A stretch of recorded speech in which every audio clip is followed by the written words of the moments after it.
Whatsoever exists without my knowledge exists without my consent. In all fiction, there is one character that comes up again and again when people discuss the most terrifying or disturbing figures of all time. He does not appear to age. He stands 7 foot tall and hairless, and seems to delight in the most heinous of all crimes. Worst of all, he seems near omnipotent and totally undefeatable. This is the character of Judge Holden in Cormac McCarthy's masterpiece, Blood Meridian. His tale follows the infamous Glanton gang as they rampaged through the wild west of America in the 1840s. Our semi-protagonist is a young man named only The Kid, but we won't be talking too much about him today. Judge Holden, or simply the Judge, is the second in command to this group of cutthroats and is also by far the most unsettling. Be warned, beyond this point are both spoilers for McCarthy's novel and a large amount of disturbing content, so please do proceed with caution. Since I would not want to enforce a singular interpretation on a character who is, by design, left rich with vagaries, I'll instead go through a number of different interpretations and then examine how they differ from one another, but, perhaps more importantly, how they all seemingly work together to form a single, vibrant yet terrifying symbol. Also, do be aware that this is just my take on the novel and the character, and if you have your own that disagrees with mine, that is absolutely fine. So, with that out of the way, let's discuss one of the most popular interpretations of the Judge, that he is nothing less than the devil himself. 1. A modern Mephistopheles. One of the wonderful aspects of McCarthy's writing in Blood Meridian is its immersion in religious and mystical imagery. Most recognisably, this comes in the form of Christian symbolism, such as the repeated desecrations of the cross, or very early in the novel, a tavern-goer speaks of the wrath of God lying sleeping. But it also comes in a general agency and mythic status imbued in the landscape itself and the characters in the novel, such as the mountains being compared to the backs of great sea beasts. Or references to Greek myths, such as riders being referred to as Argonauts after the Greek hero Jason's motley crew. All of this leaves the impression that the material world of Blood Meridian is not all there is, and that underneath these ordinary men there are deeply metaphysical battles at play. It is partly this that has led various interpreters to see Judge Holden as the embodiment of the Abrahamic devil. This interpretation is very popular, with Edwin Arnold referring to Holden as clearly satanic, and there is also a lot of textual evidence to support this idea. The Judge is associated at various different points with satanic motifs, such as being a skilled fiddle player and appearing to make mysterious deals with those around him. Most notably, the leader of the gang, Glanton, is said to have made a terrible covenant with the Judge, which we never see the details of. Likewise, there are real and repeated hints to Holden having something supernatural about him. He is said to not look particularly human, being simultaneously huge and hairless, yet at the same time having an almost infantile appearance. From Goethe's Mephistopheles, he inherits a kind of Luciferian seductiveness. He is a charmer, someone who makes others feel safe and appreciated, but who nonetheless brings inevitable destruction in his wake. For example, at one town the gang stop at, the Judge strikes up an immediate friendship with the governor there, dazzling him with his education. Yet, as he does this, the gang tear up the settlement with their drinking and fighting until it is all but abandoned. He is even referred to as like a jinn, which is the very same type of spirit that Satan is, according to many denominations of Islam. And much like many depictions of Satan, the Judge also appears to the desperate and the needy and effectively offers them their life or some other reward in exchange for their soul. Metaphorically speaking, of course. For instance, when he first meets both Glanton and Tobin, a gang member who was a priest in training, he saves their lives by managing to make gunpowder from natural ingredients, and so allowing them to win an encounter with some Native Americans. In that moment, he is effectively their savior, and yet this was also a poisoned chalice. While the Glanton gang were certainly not a pack of monks before this moment, it is heavily implied that they became much more brutal and indiscriminate in their killing after the Judge joined their crew. And we even see them become increasingly cruel and senseless in their violence as the novel progresses. Pointedly, in one exchange between the Judge and the ex-priest, Judge Holden says, What could I ask of you that you've not already given? Implying that, in following the judge, the ex-priest has already given everything, including his soul, with no explicit trade required. And this idea is well in line with many Christian teachings about the devil and about demons. Classically, it is Catholic doctrine that you cannot truly sell your soul because it just is not yours to sell. It rightly belongs to God. Instead, all this talk of selling souls is merely a trick by the devil to tempt you into remaining in a state of unrepentant mortal sin, and thus never turning to God for forgiveness. Thus, when Glanton and his gang strike a deal with Judge Holden, that is not the moment where they lose their souls. It is when they let the judge into their hearts and let his brutal will dictate their actions that they truly abandon goodness for evil. Just like with the Christian devil, the judge joining their gang was merely setting them off on their way.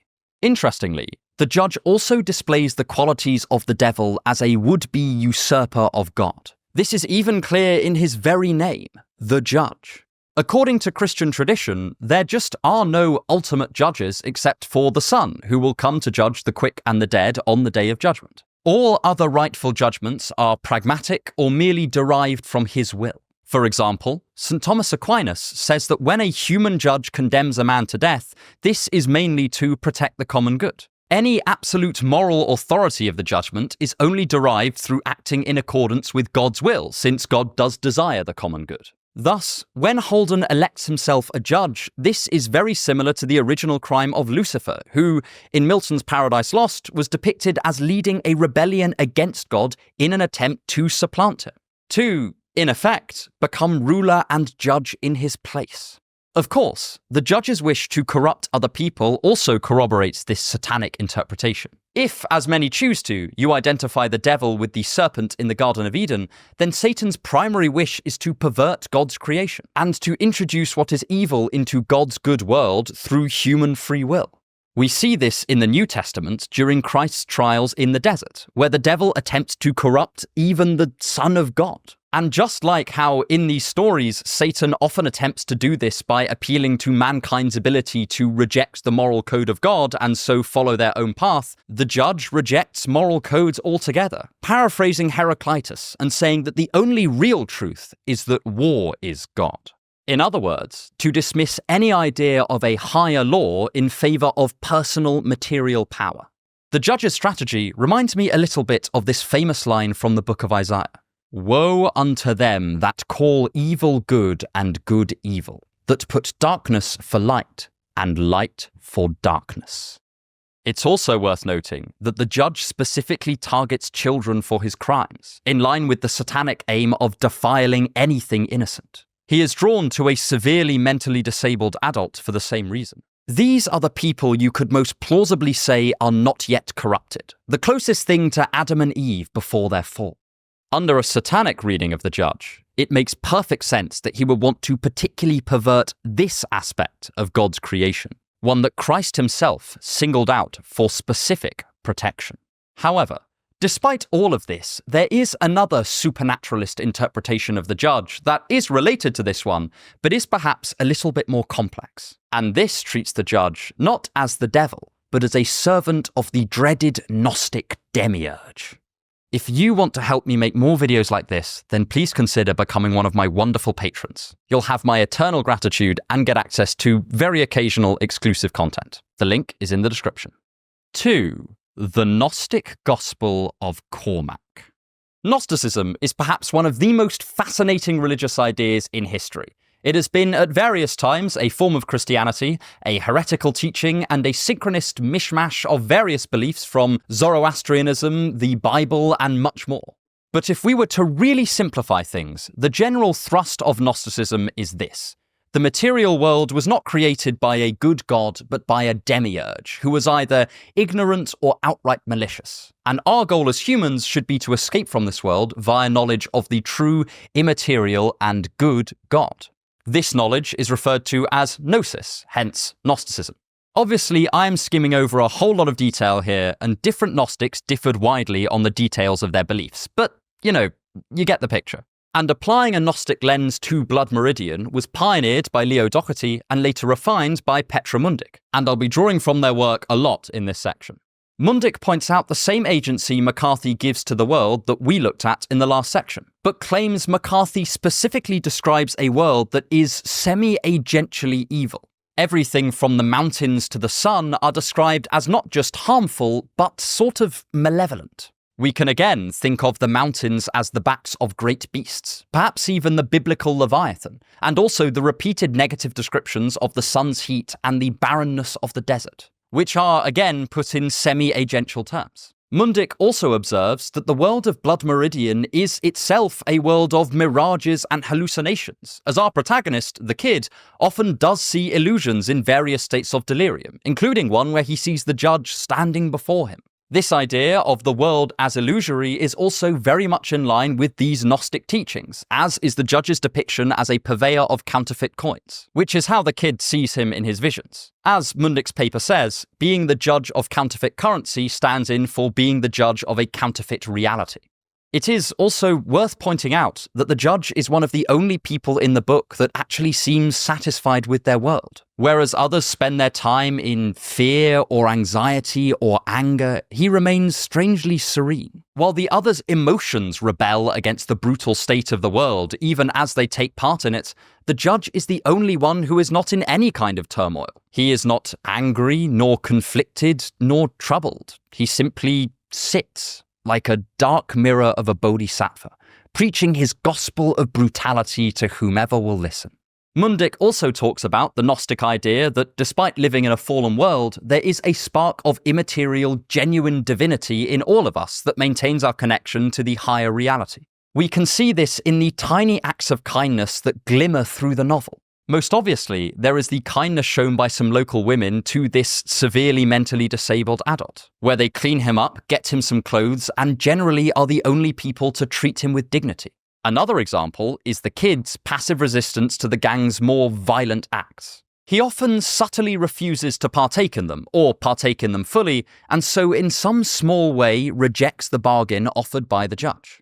Likewise, in the epilogue to the novel, we see someone making sparks by hammering a steel pole into the earth, which is symbolic of the still living divine spark in all of us that, despite his best efforts, the judge cannot fully stifle. Under this reading, the judge himself is seen either as the demiurge or one of the archons, the supernatural beings which rule the world the demiurge has created, whose job it is to prevent us from reaching gnosis. And this does make sense, considering his contentment with the world as it is, and his desire to bring the Glanton gang into further corruption, and so hopefully extinguish that divine spark that connects them to the higher deity. It also coheres with how the novel describes him as never dying and never sleeping. If he is an archon or the demiurge who has been here since the dawn of time, then that would certainly be possible. It also explains why he will expound his own philosophy to anyone who will hear it. As in the case of Satan, the demiurge and his archons are oppositional figures, dedicated to combating the ideas of the good immaterial god. They are not just chaotically evil, they have a mission and a purpose. And for all his spiritual language and references to scripture, the judge espouses a form of Darwinian materialism as his normative doctrine. When he refers to war as God, this is not just a reference to Heraclitus, but also the Hobbesian idea of a state of nature. According to the philosopher Thomas Hobbes, if we left humanity to its own devices without any sort of government or social organization, then we would fall into a state of war of all against all, where only the strong win out, and even then, only temporarily, since they will soon be defeated by someone even stronger. We even see this pattern in the novel. Glanton's gang are the undisputed victors of almost every encounter they have. They are the powerful ones, the beneficiaries of the ever-raging war. And yet, eventually they encounter a foe who defeats them, the Yuma tribe, who kill Glanton and most of his gang. But, on a personal level, the judge does not seem fazed by this. He ensures his own survival with the same steady calm as he has acted throughout the novel, and then he wanders out of the ashes, unmoved by all the men who were supposedly his friends who now lay dead. But if we think about it, this is only fitting with the attitude of the demiurge or one of the archons. After all, he is not concerned with particular people, only the spirit in which they are acting. Since the massacre by the Yumas is in the same spirit of war and violence as the massacres committed by Glanton's gang, it is only rational that the judge would be just as pleased with this outcome. His allegiance is not to any man, or even mankind as a whole, but rather to the horrors they commit, which keeps any of them from discovering and nurturing that divine spark. However, having said all this, I want to take a step back from these more metaphysical interpretations of the judge. Because, ultimately, I think both the idea of him as Satan and as an archon are two sides of the same symbolic coin. That of temptation, and of badly losing one's way. 3. The Eternal Trickster. In a huge number of faiths and belief systems, there is some spirit or creature which plays the role of the malevolent trickster. Be it Loki in some readings of Norse mythology, Satan in Christianity, the archons in Gnosticism, or Maya in Buddhism, these are painted as false friends. That is, they often purport to bear gifts, but within those gifts is some hidden aspect which will spell the doom of any who accept it. It is found in O'Brien from 1984, who claims to desire the overthrow of Big Brother, but is in fact a member of the secret police. Or in Rumpelstiltskin, who appears to a young woman in her most desperate moment and offers to spin wool into gold, but at the cost of her firstborn child. Hell, it's arguably the role Odysseus played in the fall of Troy, stealing into the city by means of the Trojan horse that was gifted to the inhabitants. And in each case, there is often an implicit message to be drawn. Beware deals like this, that seem to do good but come at a severe or unbearable cost later down the line.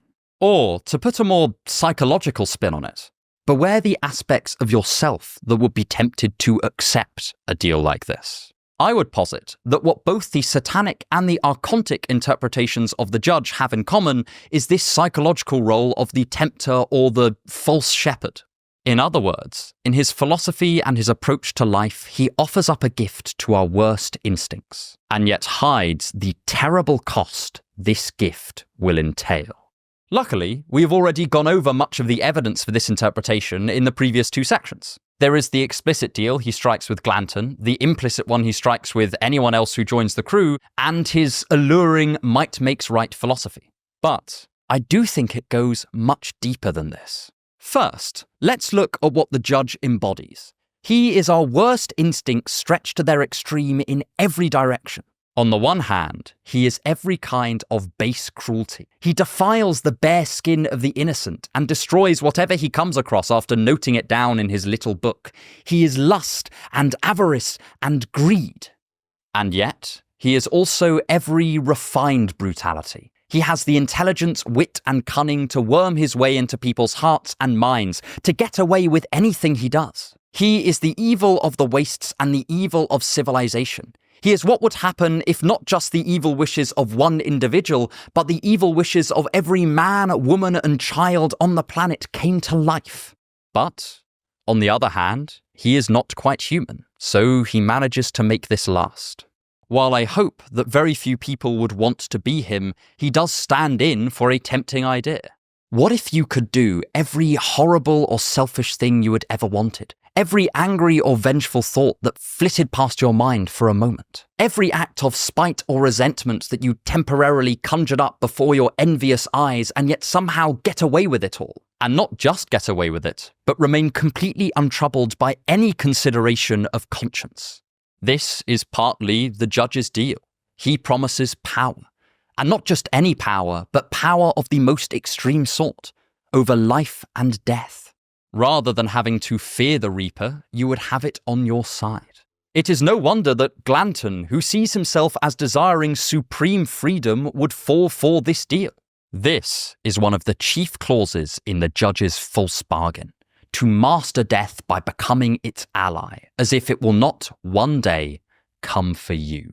And, true to any ancient tempter, once the deal is made, it quickly changes. The men of Glanton's crew sign up because they are promised riches and a purpose, and yet soon they are killing just for the hell of it. In an often overlooked passage of the book, it is revealed that the gang has burnt a heap of the scalps that they are supposedly getting paid for because they just could not carry them any longer. They begin to murder even those who mean them no harm and whom they gain nothing from.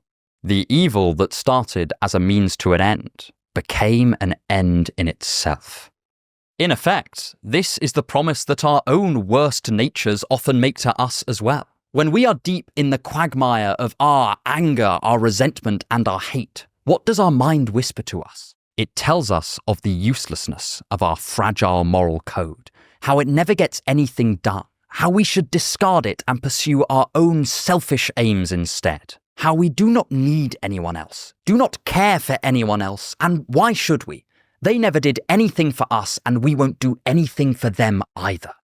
Variants on this horrid battle cry are heard all over literature, from the semi-mad scribblings of the underground man, to the speeches of Milton's Satan, to the sympathetic rebellion of Frankenstein's monster, to the vengeful hunt of Ahab in Moby Dick. One of the reasons the Judge is so fascinating is because he is the apotheosis of this egoistic nihilism that cries out to us in our despair. A pale, hairless hand outstretched, and a quill thirsty for our blood.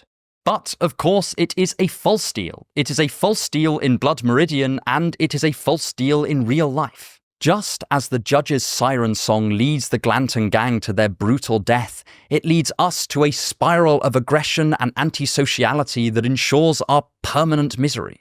Our search for a way out of desperation merely leads us deeper into its pit, and, just as the Buddha might say, we are led astray by our own ignorance until it is near impossible to find the path back. Such a fate awaits those who heed the little Judge Holden that stalks our miserable nights.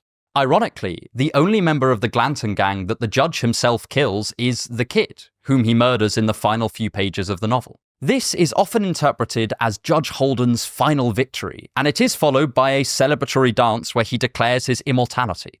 But I don't quite see it that way.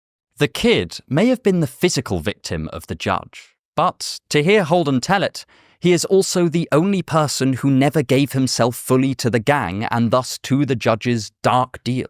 The fact that Holden has to physically kill him is not his triumph, but an admission of defeat. Despite his own part in the gang, the kid never gave the Judge his soul. And while he may be killed by the Judge, the other gang members arguably became the Judge. They were reflections of his evil in just the same way Christians think we ought to be reflections of God's supreme goodness. On this reading, the Judge is not simply Satan. He is that within ourselves which urges us to imitate Satan. And he is not merely the demiurge, but the aspect of us which would turn the world into a living hell, if only we had the power. I think this interpretation is best illustrated by a fable told by the Judge himself around the fire one night. He explains that there was once a harness maker who took to begging at the side of the road and gradually lost his character and his sense of companionship with other men. He lost any sight of what he could be, and his wife and son saw him as mad. One day, a traveller rode through and gave him and his family some money, and also told the man that he had lost his way, and that he would not be whole again until he took his brother into his heart as he would take himself in. The harness maker became ashamed, and in that shame, he followed the traveller and killed him. Years later, he confides this crime to his son before dying, and the son goes on to become a killer himself.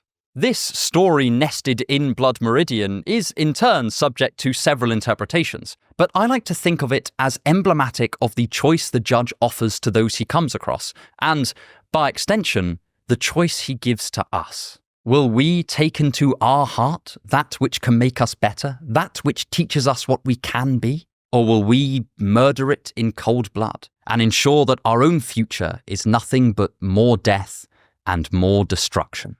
Because, whereas we can debate whether archons or demons or devils are real, there is no denying the potential cruelty inscribed on the heart of every person on this planet, and the inevitable task of confronting it as we shape the course of our lives. But lastly, I want to end on a note about the text itself, the value in this character, and why I am so glad that McCarthy left it all so open-ended. 4. The magic of interpretation.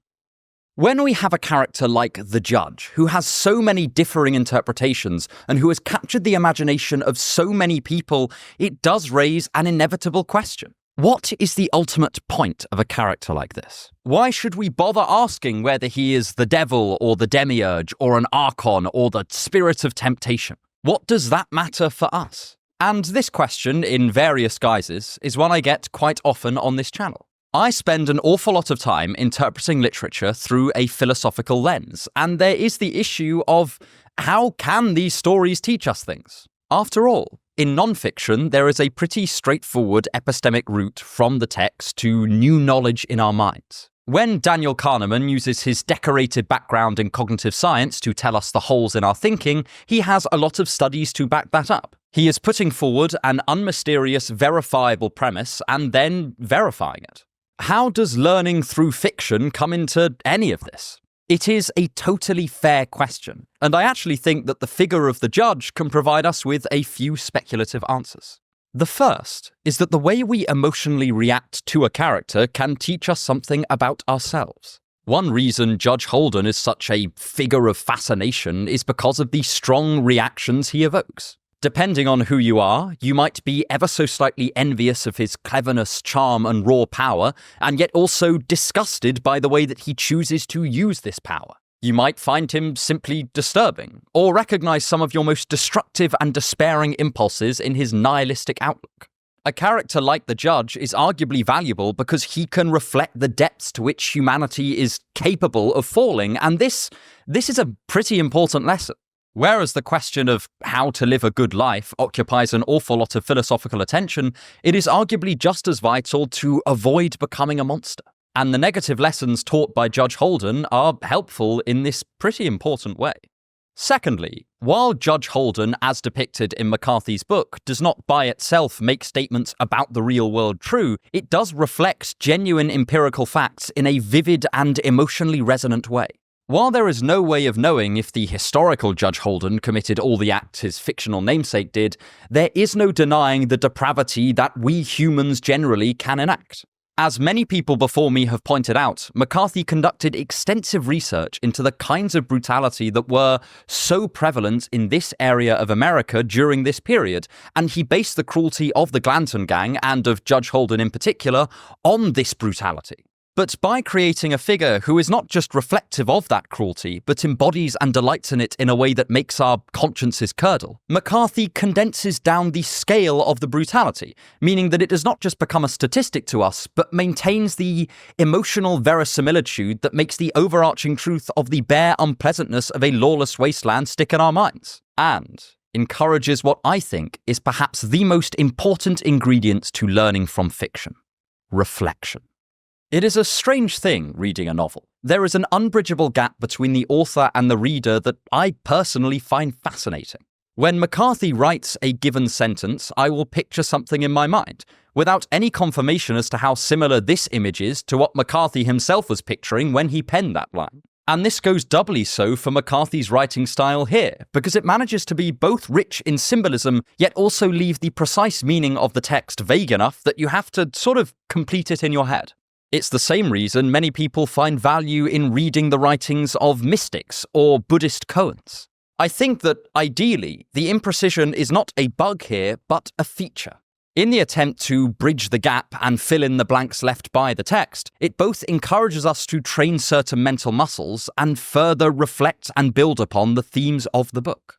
For example, if you primarily see the Judge as Satan, as the adversary, something external to you, then you might find yourself reflecting upon the kinds of evils you encounter around you in the world. You may ask what you would do if confronted with a Judge-like figure, and gently hope that you would have the fortitude to stand up to him like the kid did eventually. You might see his philosophy as the antithesis of everything you stand for and aim to combat it out in the world, just like how many Christians view the devil. If you see him as the demiurge or an archon, a dark reflection of the world we live in, then he might push you to do everything you can to not allow the current of brutality that runs through Blood Meridian to manifest wherever you are, to make the small chunk of reality that you inhabit somewhere the Judge would not feel so peaceful and contented, but rather disgusted and unsettled. And to embrace that divine spark that the Gnostics thought lived in all of us, whether literally or metaphorically. If, however, you view the Judge more as a tempting force from within, that might cause you to take stock of the darker aspects of your psyche, to recognize the deal the Judge offers as a false one, and to reaffirm your own internal commitment to rejecting his horrible philosophy. It might also alert you to the more destructive and antisocial parts of yourself. Here, the quest might not be to expunge the Judge from the world, but rather from your own mind. My point is not that one of these interpretations is right. It is that in any case, it is in the act of interpretation, that peculiar mix of cognition and emotion, that a text like McCarthy's Blood Meridian goes from just being a thrilling and intoxicating read to the stone that sparks the development of your own philosophy. And what holds for Blood Meridian and The Judge arguably holds for all great fiction. In slowing down, thinking about, and interpreting these works, we not only confer a great respect onto the author, but also a great gift to ourselves. The gift of honest and focused reflection. In this case, inspired by McCarthy's genius. But if you want to explore another deeply terrifying story, then click here to watch my video on Albert Camus' The Fall, which I think is perhaps one of the most troubling tales of all time. I hope you enjoyed this video and have a wonderful day.